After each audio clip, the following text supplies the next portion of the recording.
Every blessing to you all from York Hospital as you meet for Synod today.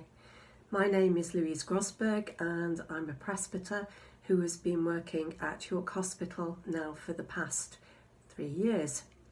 The work here is varied and very interesting, yet in the past 6 months the landscape of the hospital and the chaplaincy work has completely changed, mirroring, I think, the change in all of our lives and churches since the COVID outbreak began.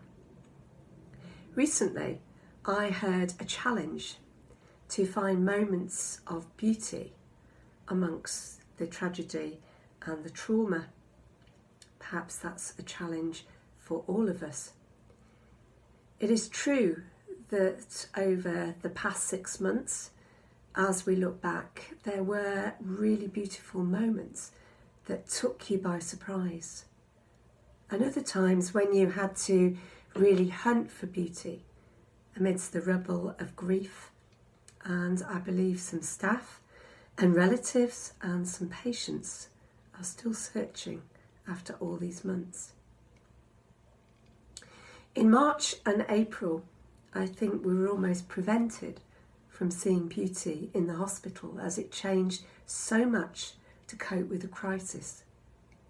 Fear and adrenaline were familiar companions, and we struggled to work out how to serve as a chaplaincy team in this climate.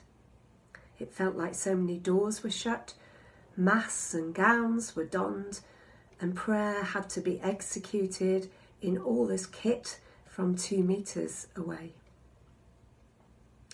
But we began and tried to see blessings every day. We saw beauty through the gift of creativity. Strangers made scrubs with clerical collars so chaplains could be identified amidst all the stuff that we had to wear. We were able to provide prayer packs so patients could be sustained in faith when we couldn't visit as often as we would like to. And these packs were made up through volunteers sending in prayer cards, beautiful pictures to bring hope, and blessings which patients received with gladness, knowing that they had not been forgotten, even though visitors could perhaps no longer come. Communion couldn't be given, but tangible signs of grace became very important to people. Beauty was found through the gift of a handmade and prayed over cross that were made in pairs by York Vineyard, so that the cross could be given to the patient and the other sent to a loved one at home. Thousands of knitted hearts literally poured into the hospital, reminding people of the gift of love and hope.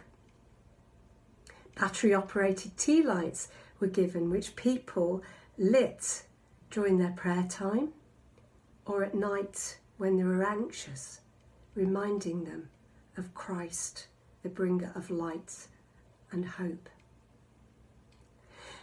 The hospital now is far from normal, but what is normal? Many staff are still trying to work through difficult decisions that had to be made, and we offered in June, after 100 days since the pandemic began, a week of reflection to give space for grief and for time for new breath to be taken. But as Michaela Youngson's litany in the Connection magazine reminds us all, if you haven't read it, please do. God is teaching us a new song for a new land. As she writes, the church has indeed been in hospital and continues to be in the hospital as love and sacrifice was offered by staff who never saw themselves as heroes. We have found new beauty in the freedom of seeing the trickle of visitors that have come back and the smiling eyes behind the masks. You really can tell if someone is still smiling. New ways of truly listening to the needs of the whole person, not just the physical. The beauty of tears and laughter and different departments learning to work together as each of us is given different gifts.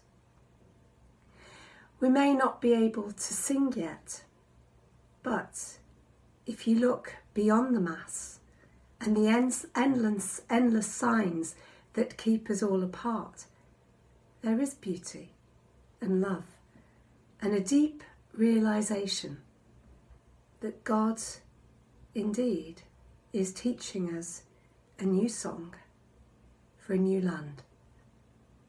God bless and have a good day.